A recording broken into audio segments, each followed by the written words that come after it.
Hey, good afternoon, everybody. This is Jason Flame, host of the Master Motivation Podcast. And here we are with another amazing guest, and actually only the second guest to be featured on Master Motivation for the second time. So this is Mr. John Geyston, who throughout his 41 years of teaching martial arts has always striven for excellence and been dedicated to helping others learn and grow in the same way he has. He stands out as an accomplished martial artist and business owner who is passionate about passing on his vast knowledge and skill set to generations of students.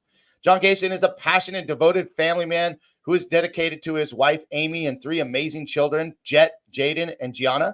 As a native of Springfield, Illinois, he values being close to family and friends while also dedicating himself to professional pursuits now in the Tampa area. He takes immense joy in spending quality time with his loved ones, as well as exploring all that life has to offer. He also seeks out opportunities to make meaningful change in the lives of others. And he has done just that with his amazing new book, Embrace Your Awesome. And, you know, I got to say, John, I absolutely love every day that I wake up and kind of do my little scroll through Facebook, and I'm seeing all the testimonials and all the pictures of our friends in the martial arts industry that are supporting you and are, you know, just helping really put the word out about the book. And I as soon as I got it, I read it through in just a couple hours, real quick, real easy.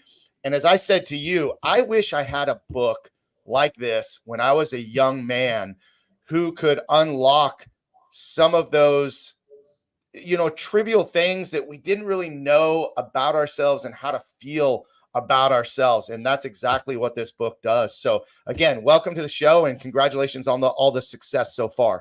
Thank you. I appreciate that. And I appreciate you saying that, because I think that was when I was writing. That's really what I started reflecting about. I always thought to myself, and I've said it in my mat chats for years, I didn't find self-development, self-help, maybe till like the Tony Robbins when I was in my 30s. Mm-hmm. I always said, what if someone would have shared this stuff with me when I was younger? And that was really the intent of this book was, can we relay some of that stuff that we're doing in our four walls that I've been doing for, 30 plus years? Because in the beginning, we were just teaching martial arts. Right. But, right. And then later on, I really started realizing this is much more. It's changed my life. And, we put a focus there, even with the adults, but, mainly with the kids.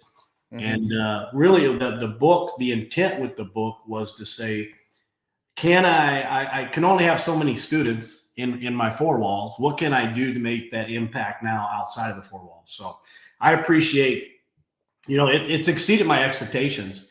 I appreciated your comments when you said, if you would have had that book when you were younger. I'm like, yes, those are the type of things. My uncle, he called me, I think it was last Saturday. And he was like, Johnny, Aunt Karen ordered this book for 3 of the grandkids. And I got to tell you, I wish someone would have given me this book when I was 12, because it would have changed my life. And he was successful. He's retired now, but he was extremely successful. He just said it would have been easier. Yeah. So those are the type of things I love hearing. So thank you. Yeah, good for you. Well, let's talk a little bit more about the book, because this, when you and I first spoke the first time that you were on the podcast, I remember you talking about the book and that it was in production, it was in planning, you're kind of putting the finishing touches, but it had been many years in the making, correct? I mean, you had started way back and something sparked. So first of all, when did you start kind of coming up with this idea of writing the book, and what prompted you to finish the book? Well, the writing of the book was really, it was 2 things. I just said it was, how can I expand my reach beyond my 4 walls? But it was also a personal goal. And I can't remember if I shared that with you when we talked about martial arts, but I had, when I was a freshman, I had a not a bad childhood, just kind of a chaotic childhood, not structured, kind of lost and separated. My father was killed in a car accident when I was 4, and I was separated from his family by no fault of anybody, but just, through separation. And I think that really made me struggle with my self-esteem, because I always felt out of place. I didn't feel like I fit in with my own family. Why don't they want something to do with me? And none of that's true, but that's what I perceived. Right. And through that, it's just, I think it was my freshman year, they tested me and they told me I had a 6th grade reading level. And the thing was, we had open classrooms, right? And it's I always think about this because it was one that's hard to accept, right? And the second was we had open classrooms. So for the first year ever, that year, they brought in someone to help kids with, that were behind. And I can't remember how they labeled it, but it was just like, I'm like, man, now I'm a dummy. So I'm not only suffering low self-esteem and I'm doing stupid stuff for attention, but now I got it. And so what I would do is I'd wait and go to class late when everybody was in the classroom because I didn't want to be seen, going in. And it was they literally took a makeshift janitorial closet and turned it into and I always refer to the lady. I got to go to the special lady in the closet, the lady in the closet. And she actually changed my life. And she caught on to me like the third time in the first, maybe this week and a half. She goes, hey, I noticed that you're coming in late and you always have to go to the bathroom before class is done. Can I ask why? And I go, yeah, I don't want to be seen coming in here. She goes, why? And I go, because I'm stupid. She goes, you ain't stupid. She goes, here, I'll cut you a deal. I'll let you come in late and you can leave early if that bothers you, but don't call yourself stupid again. And, and from there was honor roll student the next year, hit honor rolls, then all the way through high school. So that was a huge impact. So writing the book was me trying to say, hey, I was there and I'm past that. Right. So that was the personal goal. Second goal of that was that. So, I could say that, me wanting to do this has been there probably all my adult life. But I could say 20 years ago, I said, hey, I'm going to write a book.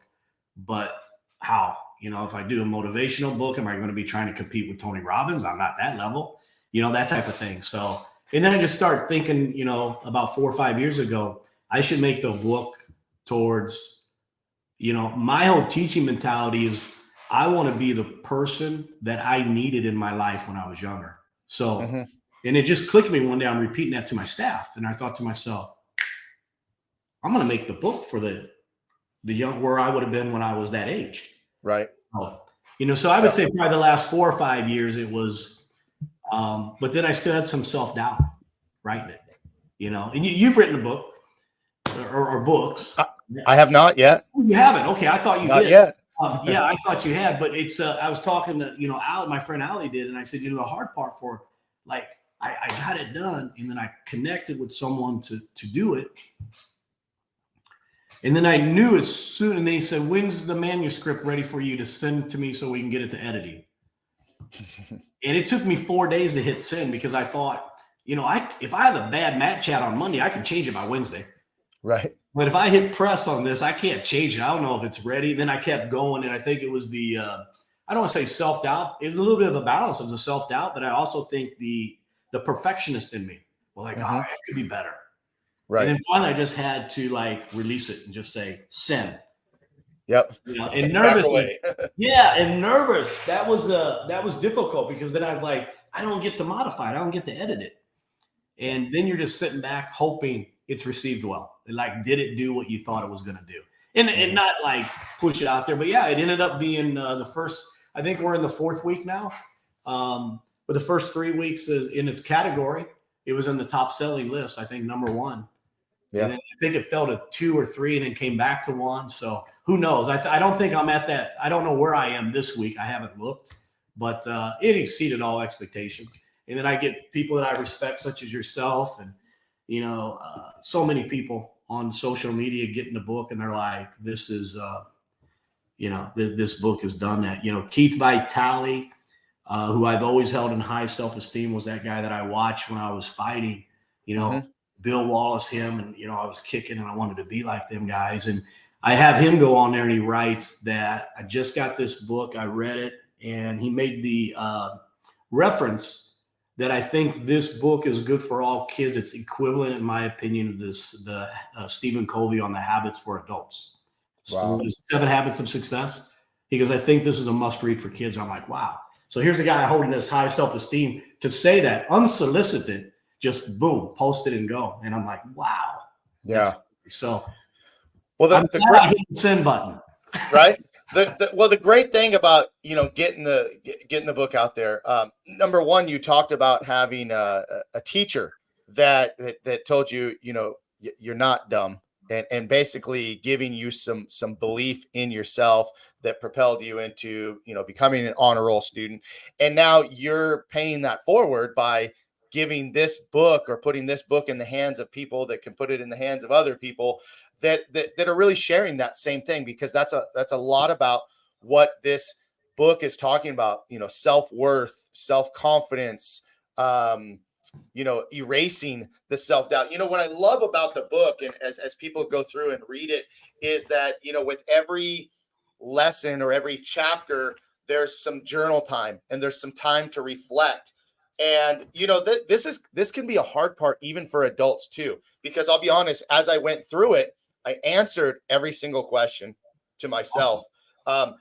I didn't write in the book yet, because I plan to share this book with somebody else and wanted it to be clean for them to look at.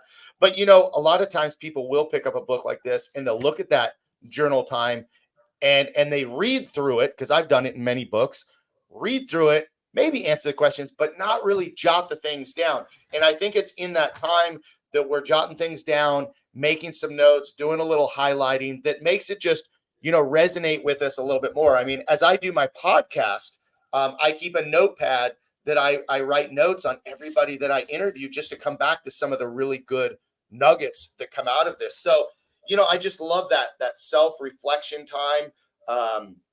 We're talking about dealing with negative relationships. We're talking about the importance of communication. How did all of this just start flowing out for you? So when you sat down to literally put the pen to paper, or the fingers to the typewriter or keyboard, how'd you get started? I think that was the stumbling, the obstacle for me, is because I had all these. I can go back, and I mean, I had all these. I had lost. I'm talking 20, 25 years ago, 20, 22, 23 years ago, I should say. And I had all these notes that I did on emails and stuff, that I write, send them out to my students. And I went and I had them in Word documents, but I don't have that computer anymore. I lost that computer and I didn't have it on a drive, but I had printouts. So I took them to a person and I had them like retype them for me into Google Docs so I could edit them. And so I had all these cluttered, but what it did was I just started writing down the headings. And then I'm like, what would be the order? And honestly, that was the big part on the sin. I still wasn't certain. Where do I start? Right. Where do I start? And actually, it was a conversation I was having with a parent about self-esteem. And I said, you talk to your child about self-esteem. And they were like, well, yeah, I told them that they have to believe in themselves. I said, no. Did you talk to them and define what self-esteem is, as I'm referencing more? And obviously I didn't correct them and tell them they're wrong. I just said, what I'm referencing is sometimes we're not told what self-esteem is. Everybody says, I want to be confident. I want my child to be confident. I want to do that. Well, okay. Confidence is accepting failure and then moving on to success. And then that has a higher value of success once it get there, and it builds up our, yes, we can. I talked about self-esteem and I thought there's the start. We'll start there. And then, I wish I had it worked out, but I can't say that I thought, oh, this would be, but I would say a lot of it was taking these things and then saying, and especially for the reading audience, I wasn't going to do 50 chapters for kids, and what would be the vital ones that I wanted to touch on. And, when I start talking to them, they go, hey, that might be too large. Okay. Let me go back and look at how we can take what I think is the most important one. So no, it worked out. It starts with self-esteem and into self-talk, and then the, power of affirmations. And someone asked me the other day, what's the difference between self-talk and affirmations? I said, the affirmations are like a superpower boost to the self-talk, right? And we're teaching them to claim that as ownership. I am that, not, hey, you're smart. I am that. And I think we go back to the lady in the closet, as I affectionately refer to her as. And sadly, I'm sitting here thinking about her like a couple years ago, and I'm like, I don't know her name, because I always call her the lady in the closet, And I had to go back and I found the yearbooks and then found her name, Mrs. Buffington. And, nobody knew how to get hold of her, because I wanted to send her that book and thank her for that stupid kid who called himself stupid. I was stupid for calling myself stupid, and that's what I always say. But Yeah, I mean, and you have a nice tribute, right at the end of the book that talks about this person, which I recognize. We all have that one person, or maybe those few people that really stick out in our mind. I often talk about my woodshop teacher in school that although he loved to tease us and razz us and give us a hard time, there was always just those little nuggets, just those little bits of advice that, like, I'm almost 50 years old now. And when I was 15, 16, 17 years old, the things that he said really mattered and really made an impact. And still to this day, I will use it in my talks and with my examples to kids or my own kids when something comes up. Now, all of these lessons, I'm looking over every chapter, and as I was reading it, I couldn't help but think to myself the same thing, that, like, these are exactly the things that we talk about in our martial arts school and in our mat chats, our sensei sermons, our character education, life skills, whatever you call it in your school, right? But how has this changed in your things in your school? I know it's still a little early because it's 4 weeks in, but now, I mean, what's the feedback and the impact on some of your students that have now read this book, although they've heard you probably say the same things over and over? Yeah, it's we're just now, oddly enough, I did the author bulk orders for the schools, and we just got them last week. So they were buying them on Amazon and getting them before I could even get them to them. So yeah, no, the feedback's been the same. And we're actually going to go up, and I'm going to go back to Illinois. I was just up there a week and a half ago, and I'm going to go back on the 16th, and we're going to focus on we're going to teach a class seminar, but then half of the seminar is going to be based on that book and talking about those things. And because it has been received, and I didn't see it as a mat chat resource when I did it. And I've had 3 schools reach out to me and do it, and I've got 3 schools now that have bought bulk. And so I'm like, okay, we'll set up a bulk rate, I call and see what that would detail. I have no clue, on how that would work with pricing, or what it costs me to get them and stuff like that. So, but yeah, now we're seeing that. And then there, I just had a picture. I've had two pictures sent to me, Terry Gay and Ali El Brio. And again, we're only in 3 weeks of the book being released, and they've already bought the bulk orders, and they're doing, they're using them now in their leadership and their match chats, and they're saying it's just excellent. It's just a good resource for that. And I didn't see it as that. I'm glad. Right. I'm grateful that okay, that is going to make a larger impact, because now we're making an impact in the highly successful schools are now 25, 30 kids in their leadership program or whatever they have, and they're using these books. I'm like, man, that's awesome. That's an evolution that maybe you didn't anticipate, but now that you're seeing this happen, and of course, this is your first book, correct? Yes. So the question is, when is the second book coming, or do you have plans for that? How do you see this continuing to evolve, now that you're a published author?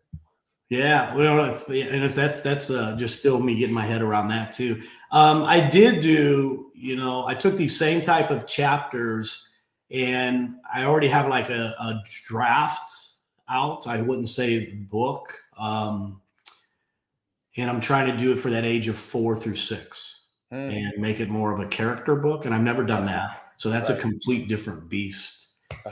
So I would say that's probably number 2. Is because I'm thinking, okay, this book, we got some teens and they're doing it. Some of the teenagers, the book was geared towards 8 to 12.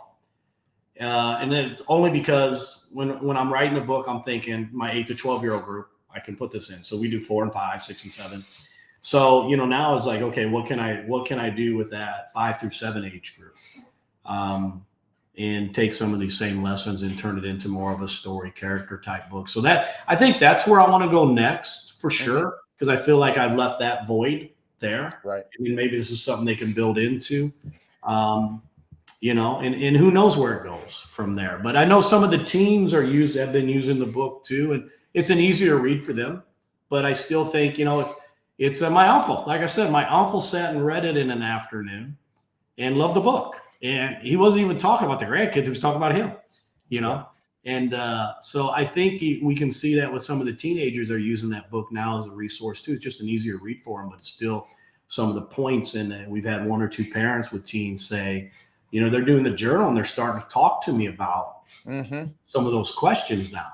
Right. You know, and that's what journaling does is it helps kind of open an outlet for communication. Because, you know, I, as a parent, if I were to give this, you know, to my son or daughter, I would want to know, you know, tell me a little bit about your answers. Tell me a little bit about what that kind of brings out in you. So I think that, you know, it has a pretty big impact, you know, within the family unit as well.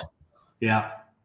Yeah. And you know, I think journaling too is, you know, I'm older, but I think as males, we're not taught to reflect, and we definitely don't reflect on the negative, right? Like, oh, you know, my friends kind of don't invite me anywhere anymore. Or, you know, that girl that I liked told me I was ugly, right? Or I'm not getting the grades in my school. So we think about that and then we just kind of hold that in. And, you know, at least that's the way I was raised, right? It wasn't like you just kind of held that in and then it caused other things. And I think to say, hey, man, it's okay for you to have your feelings hurt over the fact that your friends are doing things without you, or that girl that you thought that you really liked come back and laughed in your face or whatever it was. You know, I think to reflect on that and just be able to write that and be open with yourself, that's when change is going to happen, right? Sure. So, now, how about, you know, impacting your local community, right? So you have obviously, you know, successful martial arts schools, and how, or do you have plans of working with your local schools and getting into the schools? Yeah, you know, I do now. Again, when I released, I didn't know, like, you know, now that I want to say it's been a boost in my confidence of the product. Because at first I'm like, you know, I hope my family likes it. They won't lie to me. But, you know, now that we're hearing, you know, people that are buying the book and giving me this feedback, and it's been positive. You know, it's been positive. I'm sure there's somebody out there that may not. That's all right. But, you know, so no, I was, again, it was larger than, I wasn't thinking on that level, but now I definitely am. And I've actually started this week drafting. I still don't know how I'm going to approach it, but we work with like 3 school districts down here that we're a business partner with on the PTA. And so I think the next approach is to say, hey, you know, this is what I've done. This is what some people are saying. You know, don't take my word for it. Go look at my reviews, but here's some of them. How could we work together? And I don't know the answer to that yet, but it's definitely, it wasn't a thought when the book come out. Yeah, but I definitely think, you know, and that's here in Tampa, then back in Illinois, what can we do there? And we'll see what happens. And then maybe you know, hey, Allie, what's your school district? You like it? Your leadership are using it. What do you think? So yeah, well, it'll definitely be you know, a different approach. I know that, you know, schools are always looking for, you know, different speakers to bring in, and martial arts school owners are always looking for ways to get in. So this is you know, a really concrete, you know, you can show them the book and say, this is exactly what we talk about. Whereas, you know, I mean, when we send out a packet to you know, to a PTA or to a school, you know, for the most part, you know, they're like, okay, well, obviously they're trying to promote their martial arts school and all, but this has a totally different flavor, a different approach, and something tangible that you can actually give to students or give them the opportunity to purchase, and maybe even help with, you know, fundraisers for PTAs. Because, you know, whatever the price of the book is, you know, a portion of the proceeds could go back to the PTA. I mean, there's a lot of brainstorming, and I'm sure a lot of people are going to help you kind of go down that road. So my last question for you is, you know, since you assumed that I wrote a book, I've kind of been that guy that's like, oh man, where do I start? You know, and it seems to be the thing right now, right? When we were training in the martial arts, it was how many different styles of martial arts can we learn? How many different things can we train in, and all that physical aspect. And then we kind of get into helping people with business and consulting and stuff. And it seems like everybody I know now is, you know, a published author, because, you know, this establishes you as, you know, with more credibility and as the expert in your area. And, it's swirling in my head, as I know it is in many, but, what is your advice to someone that's getting started, and what direction would you give them? Do it. I would say do it. I think everybody's got a story, right? Tell that story. And I can speak definitely for our industry. I would know that everybody that's ever been a guest on your show is highly thought of, in their four walls. And I think they should do that. And I think there's so many, we make an impact in every community that we're in. And I think we can make a larger impact. So I think the book is there. I think I used, and I don't want to, I would love to plug them, but I might say this wrong. I think it's My Story is the group I went through. And they, I had someone, they sign you somebody, and that person is with you from the beginning, like all the way to the end. They're the ones that, hey, here's 3 editors. Take a look at what their costs are. Take a look at what their schedules are. How soon do you want to get it out there? Who do you want to work with? Here's some bio information. So, he didn't say use this person. And then the same thing to the cover, to the interior, the cover design, the interior design, the layout. And then he did all the work getting it up on Amazon and, the codes and all that stuff. So, it's the same thing. Use, invest in it, do it, and find the right mentor, the right teacher. Don't try to teach yourself how to do it. Yeah. So, that would be my advice for sure. But I listen, if I can do it, anybody can, so, the same thing, embrace that story and you can get it out there. Yeah.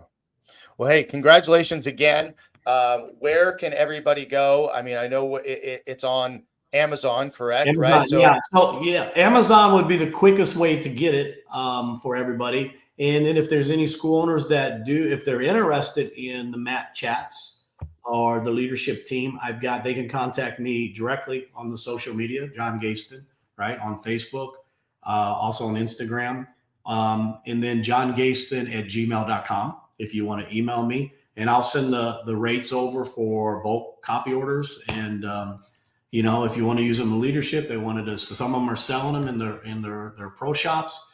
Some of them are, there's other school owners that they have bought now, and they say they're just going to hand them out to, it's a part of the new enrollment packages. So, nice. And it's so if anybody's interested, I'm more glad. Like I said, it's still so early. All these things are beyond what I expected. And I really haven't had this blueprint to say, oh, do this, do that, do that. But, it keeps opening up, and I keep okay, yeah. If somebody wouldn't have said, hey, would I be able to get 50 copies of you for my leadership team? I wouldn't even have thought about, oh yeah, but let me call my guy, because I don't know what the pricing on that would be. Right. And, Robert, what do we do here? So again, it's like, I released it with the hope of getting it out there and making an impact to the people that, made my 4 walls. And I'm glad that more than my family liked it, and the positive feedback. So, but yeah, we're getting to people doing that all the time. So it's kind of like, and or if they got questions on it, just reach out. I'd be more than glad to help. And then if they're wanting to do their own book, I'd be more than glad to send them because I don't know if I said it right, what the company was. So I'd be more than glad to share that information too. Beautiful. Cool.